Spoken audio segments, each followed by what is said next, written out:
Hello everyone, welcome to my Schooling YouTube channel. We are going to discuss about Sociology of Class 12, Chapter 2, Part 3, the demographic structure of the Indian society.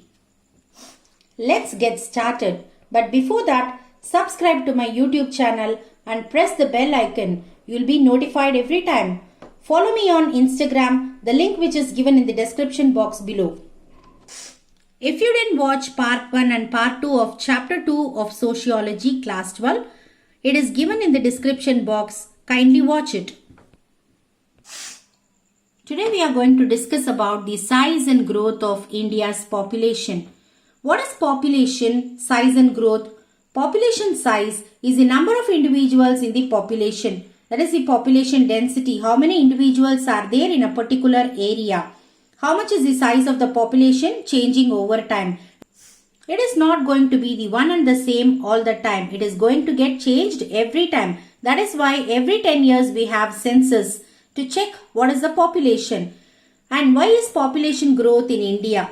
The most important causes of population growth in India are widening gap between birth and death rates, or it might be due to the low age at marriage, people with high illiteracy. These are the reasons. India's population growth rates have been steadily declining of late, particularly in the recent decades. Birth rates have fallen from 30 in 1991 to 20 per thousand population today. The total fertility rate has declined from around 5 in the mid-1970s to 2.2 today, closer to the replacement rate of 2.1.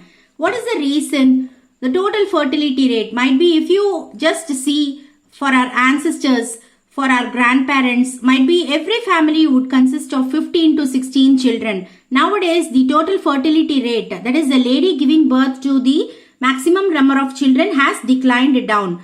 Mostly it is 2 children or 1 child per family. Earlier days, if you compare, it would be around 15 to 20 children per family. So we can say that the total fertility rate alone has decreased now. That is, the women giving birth to many children have declined. As of today, India's population in 2020 is above 138 crores. There is a rapid increase in the population which is called as population explosion. But there is up and down. There are causes for this. Might be epidemics or pandemics which are widespread. The most effective measures which are employed to control population growth are delayed marriages, medical facilities, legislative actions, providing incentives to the people, spreading awareness to them, women empowerment, to eradicating poverty, bringing education to the people, etc. are some of the measures that we can bring in to control population growth. We are going to discuss about epidemics and pandemics. When we talk about India's population, it depends upon natural disasters also, when people start dying on their own or might be due to some natural calamities like epidemics, the diseases which are widespread. Epidemic often is broadly used to describe any problem that has grown out of control, an outbreak of a disease which occurs over a wide geographic area which is affecting exceptionally high proportion of the population. It is an event in which a disease is actively spreading.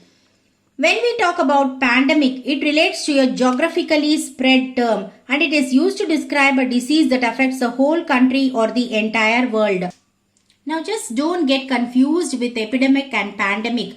Both are diseases which are widespread. Epidemic also is widespread, which affects lakhs of people. Example, during World War I, Spanish influenza, which affected the throat and cavity, choked and made the people die. It is contagious and it is spreading among the soldiers. It was spreading among the soldiers. Lack of sanitation, lack of medical facilities, very less chemical fumes in the air. All these made way for the epidemic. And pandemic is nothing but just remember to have the word pandemic, have the letter P, that takes passport, that it is spreading through among the countries. Epidemic is widespread geographically in a particular country, but whereas pandemic takes to all countries, that makes the difference. Epidemics are much less now. The reason that we have better medical facilities, we have found out more vaccines, people are aware of sanitation, people are much educated and they have the awareness. Still we have epidemics, like we can say examples of swine flu, plague, chikungunya, malaria, etc. Pandemic, it spreads to many countries as I said now, but we can say the example of COVID-19, coronavirus, which is pandemic everywhere. Next, we are going to discuss about famines. What is famine? Scarcity or shortage of food is known as famine. It is either natural or man-made. Natural, there are few reasons which we can explain.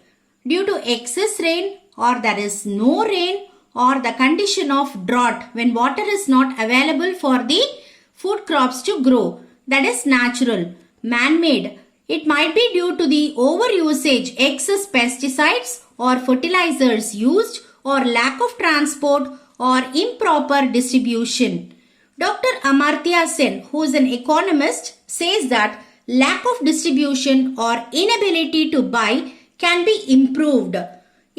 By improving transportation, by improving medical facilities. We are now going to discuss about the NREGA. That is the employment scheme which is made available by the central government for all the people, those who don't have work at all. The 100 days of employment. We are going to discuss about the declining sex ratio in India. What do you mean by declining sex ratio? The number of females per 1,000 males. Females, already we know that because the mindset of the people that they prefer only the boy child, neglect of girl child, female feticide or infanticide. When the girl child is born, they are trying to kill that, or feticide, when the child is in the womb of the mother, they try to kill the child. To avoid that only, sonography does not reveal about the sex of the child. Maternal mortality rate is very high. Even in the prosperous states like Punjab, Haryana, female infanticide is more because people think that we have to give dowry for the girl child. Parents want to save money. Boy preference is more because the villages have houses. Those houses are owned by the parents. They never wanted to give it to the girl child. So they prefer boy child. Boys' preference is more than the girl child. Girl children are being aborted. Sonography, a measure to know the sex of the child or the health of the child, preferably to know the sex of the child. Prenatal Diagnostic Technique Act, Regulation and Prevention of Misuse Act 1996, and it was enforced in 2003. It does not allow the determination of the child sex. Rural-urban differences. If you see this, people prefer only urban areas because there are a lot of better opportunities. People migrate to urban areas. Mass media is also responsible for this. No botheration of caste in urban areas. In villages, people think of caste. The neighbor who lives next door, they just see the caste of the person. But in urban areas, if you see, they never bother about the caste. High infrastructure is found in the urban areas. More job opportunities. More education is found in the urban areas. So we call it as push and pull factors. Pull factors are available in the urban areas and push factors are available in the rural areas. Population policy in India. It was implemented in 1952. Population control to reduce the birth rate by controlling methods. Mass sterilization program was introduced by Sanjay Gandhi, the younger son of the then Prime Minister Indira Gandhi. Tubectomy was introduced for women and vasectomy was introduced for the men with the people's consent. Government teachers and doctors were under pressure.